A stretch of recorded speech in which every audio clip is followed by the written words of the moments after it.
Hi, this is April from 100 Pound Countdown, and I'm going to do a review today. I received a wonderful pan from Ozeri, and I was so looking forward to receiving this pan. I've seen commercials for it for a very long time, and I also I'm trying to completely go green in my house. So when I saw this, I knew I needed to try it out. So what I have here, I figured the best way to test it out is going straight head to head. Well, to head. I have 3 pans here. This is the Ozeri pan. As you see, it's got a little waffle print in it. You have to treat the Ozeri pan like you treat a cast iron pan. You have to give it a little bit of oil, wipe off all the excess, and then you can use it. This is obviously a stainless steel pan. For the most part, this is the favorite pan that I like to use. I did put butter in it because, as you see, it's not non-stick. And I want to make sure that my eggs don't stick, but I want to see the difference between each one. And then here's my regular non-stick pan. So we're going to try out all 3 and see how each of them do. They've already warmed up, and I was told, according to the instructions, that the Ozeri pan does not need to be nearly as warm as the other pans because it has a better conduit within. So it should cook better on a lower temperature. So we'll see. If you can tell, the Ozeri pan, it's almost all cooked, and I haven't done anything to it. My non-stick pan, kind of, sort of. And my stick pan isn't even close. Now my stainless steel and my non-stick are at the same temperature, and being in Florida, we have electric skillets. I'm not used to this. I'm still learning how to really use it. In California, we have gas, or I have gas. Other people have other things, but I prefer gas, so I'm getting used to the electric. However, the benefit of having the electric is I can actually see numbers on my stove and judge accordingly. So, now that we're another minute into it, I'm going to grab a handy dandy spatula, and we're going to try the Ozeri. And we're going to pick it up. Oh, it's coming up pretty clean. No oil. No anything. I actually poked the yolk, so I can't flip it. I didn't say I was skilled in cooking. I just said I'm going to try out the pan. Now my non-stick pan is getting this weird something on it. I normally actually don't use my non-stick pan without butter or oil or whatever I'm using. So this is new to me too, and it's kind of becoming a mess, as you see here, right? So I popped the yolk so it can cook all the way through, and we'll see that in a second. And it looks like my stainless steel has finally cooked through. So I'm going to pick this up and try to turn this over like I did the first one. So hopefully, nope. Not even close.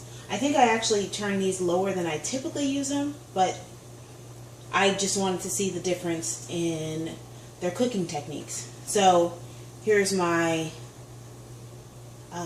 stainless steel, and I just popped the yolk. So there it is, and it's cooking. But if you notice, it's kind of a mess in there. The only one that seems to still be together is the Ozeri.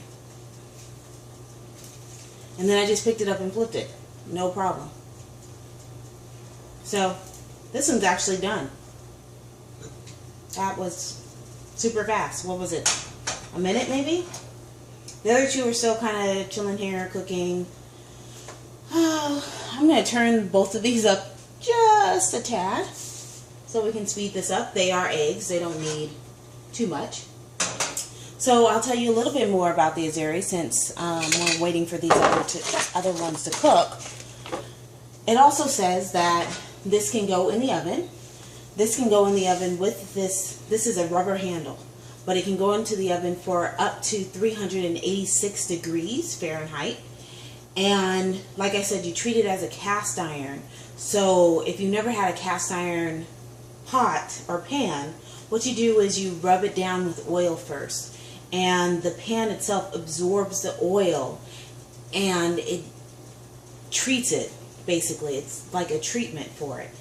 And that's what you have to do to the Ozeri pan, which seemed to work great because you put the oil on, you don't have any excess, so you don't see anything on there. You put the oil on and then you wipe off anything excess. So it shouldn't be dripping with oil. You shouldn't have any, you shouldn't really see the oil. The oil should seep into the pan, which is fine. That's exactly what cast iron does.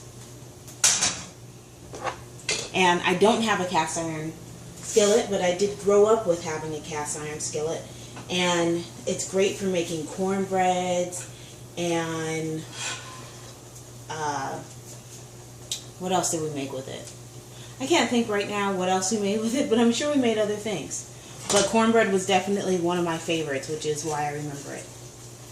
Now, these other two are getting done. This traditional nonstick pan seems to have a lot of stick to it. So I flip that over, and even my stainless steel has a lot of, this is not butter, that's egg residue. So that is holding on to the pan as well. But this egg is also done, so we will take it off so we can kind of see what is left.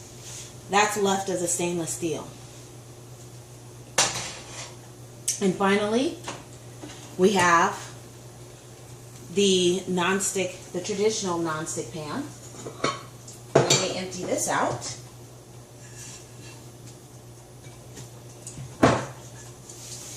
This had nothing in it, and now it has a bunch of egg residue in it.